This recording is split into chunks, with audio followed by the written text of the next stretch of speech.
하나님은 이스라엘 백성을 구원하기 위해서 모세를 부르시고 사명을 주셨습니다. 이 소명을 받은 모세는 바로에게 찾아가서 이스라엘 백성들을 해방시키라고 요구를 합니다. 하지만 바로는 9가지 재앙을 당하면서도 거절을 합니다. 하나님은 9번이나 기회를 주셨지만 바로는 보낼 듯 말 듯 하면서 이 땅에서 예배를 드려라, 멀리는 가지 마라, 어른들만 가라, 아이들은 가지 마라, 또 짐승은 두고 가라, 이렇게 했지만 하나님은 참고 또 참았습니다. 그러나 인내에도 한계가 있습니다. 하나님은 노하기를 더디하시지만 심판에 손을 들면 용서하지 않으십니다. 이제 드디어 때가 왔습니다. 오늘 말씀은 바로를 굴복시키기 위한 이 10가지 재앙 중 마지막 재앙으로 장자가 죽는 재앙입니다. 그것은 사람으로부터 시작해서 짐승에 이르기까지 천만 생명이 죽는 무서운 재앙입니다. 그러나 이 재앙은 이스라엘 백성들에게는 해당되지 않습니다. 하나님께서 모세에게 재앙을 막을 수 있는 방법을 가르쳐 주셨습니다. 그리고 이제 정한 날이 되어 이스라엘 백성들은 양과 염소를 잡아 그 피를 문설주에 발랐습니다. 문설주의 피를 뿌리는 것은 이스라엘 백성들을 심판으로부터 보호하기 위한 표시입니다. 피는 문 안에서 보기 위한 것이 아니라 천사들이 다니며 문 밖에서 볼 수 있도록 발라야 했습니다. 그러니까 피는 문 안에다 바르는 것이 아니라 문 밖에다 바르는 것입니다. 놀라운 사실은 피는 반드시 좌우 설주와 임방에는 바르지만 문지방에는 바르지 않습니다. 근데 양쪽 위에는 다 바르지만 밑에 문지방은 바르지 않는다. 이것은 계약의 피를 칠밟는 일이 없도록 하기 위함입니다. 그 피를 밟지 않도록 하기 위해서 문지방에는 바르지 않는 것입니다. 그건 아무리 피를 발랐다고 해도 피는 문 안에 있는 사람에게만 유효합니다. 그러니까 문 안에 있는 사람만 구원을 받는 거예요. 마찬가지로 예수 그리스도의 보혈도 그 피 안에 들어오는 자들만 구원을 받습니다.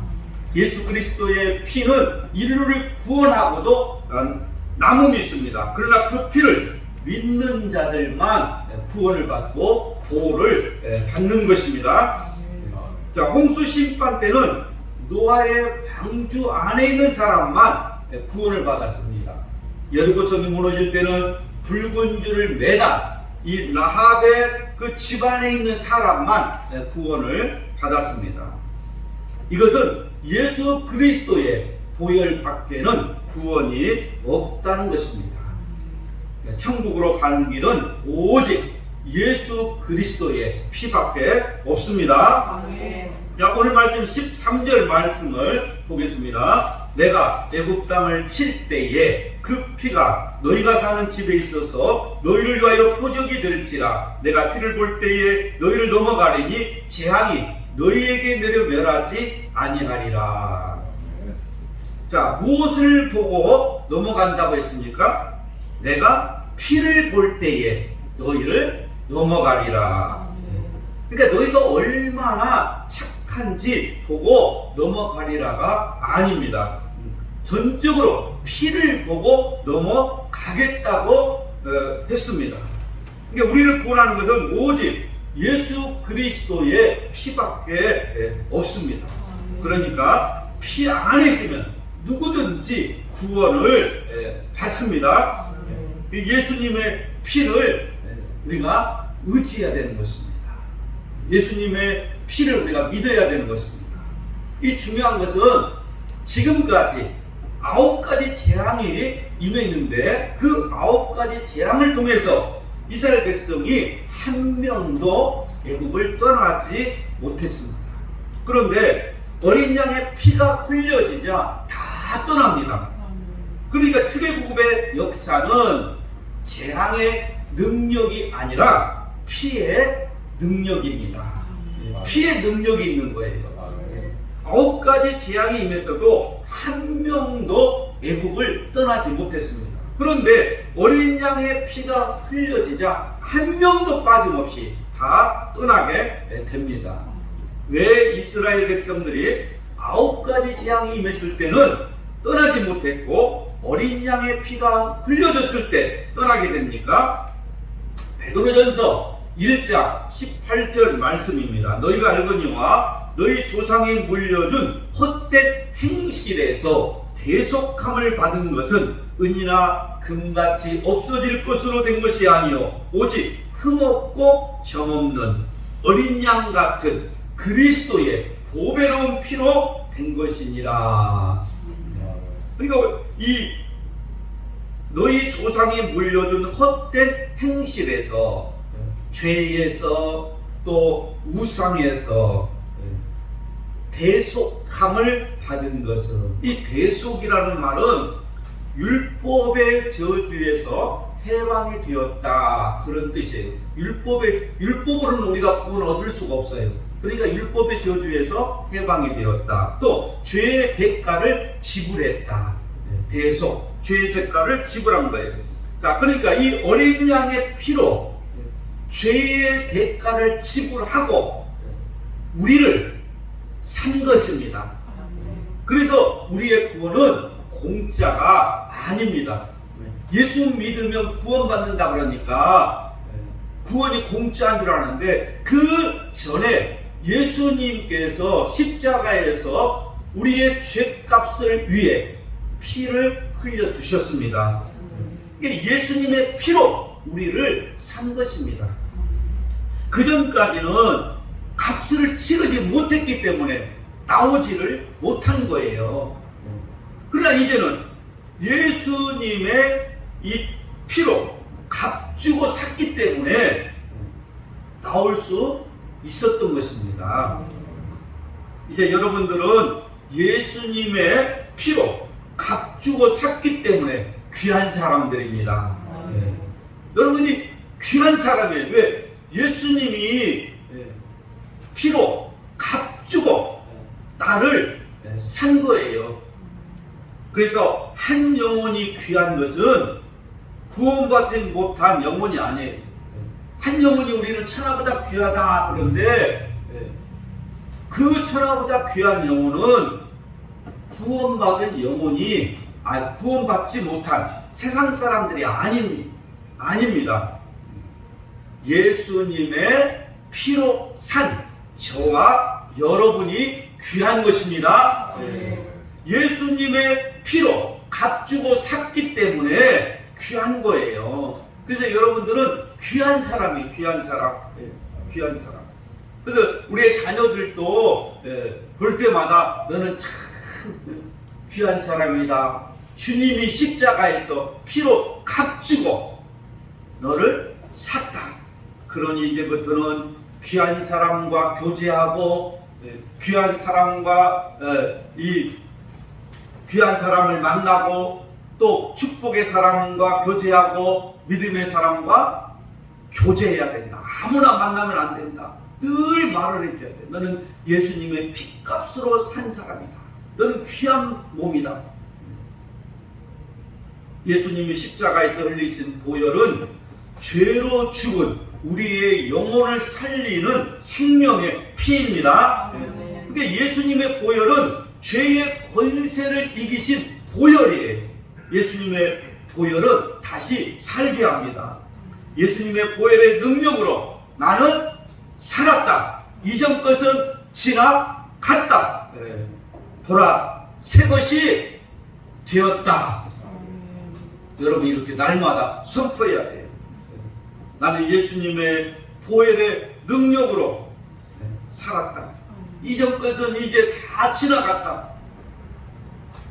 보라, 새 것이 되었도다. 예수님의 보혈 아래에 있는 우리의 모든 죄는 다 사해졌습니다. 모든 저주는 끊어졌습니다. 아멘. 예수님의 십자가의 보혈을 가정에 바르십시오. 사탄의 저주는 떠나고 하늘문이 열릴 줄로 믿습니다. 아멘. 예수님의 보혈은 살리는 보혈입니다. 죽음에서 생명으로 옮겨주는 보혈입니다. 그래서 바로도 마귀도 예수님의 피로 산 우리를 잡지 못합니다.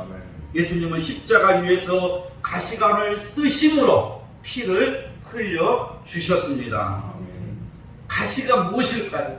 왜 예수님이 십자가에서 가시관을 쓰셨습니까?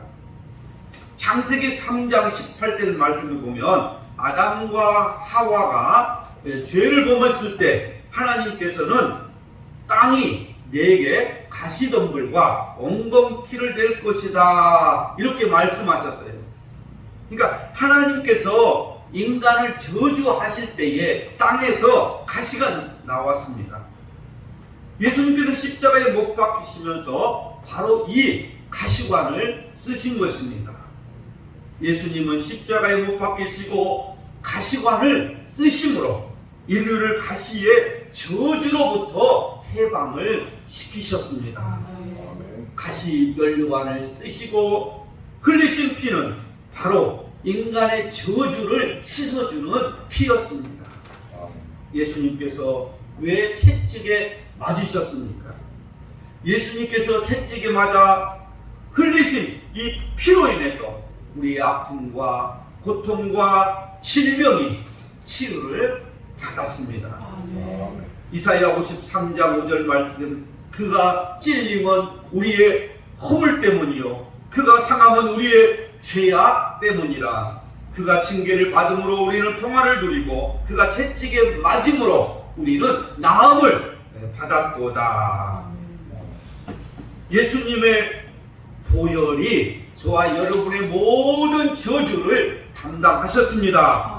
그래서 십자가의 보혈은 우리에게 주어진 이 저주를 복으로 바꾸어 주는 것입니다. 예수님은 양손과 이 발에 못을 박으시고 피를 흘리셨습니다. 피를 흘리심으로 우리의 손과 발이 지은 모든 죄를 다 씻어 주신 것입니다. 예수님은 피 한 방울까지도 남김없이 우리를 위해서 다 쏟아내셨습니다. 이제 저주는 우리의 것이 아닙니다. 예수님은 온 인류의 저주와 질병을 끌어주시려고 십자가에서 피를 흘려 주셨습니다. 사탄의 이 공격이 떠나지 않고 있습니까? 상처와 아픔이 있습니까? 예수님의 보혈의 피를 바르십시오. 모든 저주는 6월절 어린 양의 피로 떠나게 될 것입니다. 예수 그리스도를 믿는 여러분에게는 보혈의 힘이 있습니다. 보혈의 권세가 있습니다. 보혈의 능력이 있습니다. 보혈의 능력으로 세상을 정복하시기 바랍니다. 이 부활 신앙은 이기는 능력입니다. 예수님이 죽음을 이기시고 부활하신 것을 믿을 때 우리 삶에서 죽음의 세력을 이길 수 있습니다. 또 부활 신앙은 자기를 죽여서 많은 사람을 살리는 능력입니다. 한 알에 미리 땅에 떨어져 죽지 아니하면 한 알 그대로 있고 죽으면 많은 열매를 맺느니라. 가정을 구원하고 자녀를 구원하려면 피 흘림이 있어야 합니다. 내가 죽어야 합니다. 피를 토하는 기도가 있을 때에 구원의 역사가 일어날 줄로 믿습니다. 내 눈물을 흘려라. 내 이 피를 흘려라. 내 땀을 흘려라. 그러면 구원의 역사가 일어날 것입니다. 예수님의 십자가 보혈로 저주는 사라지고 이 교회와 가정과 자녀와 기업이 살아나는 그런 축복이 있기를 바랍니다.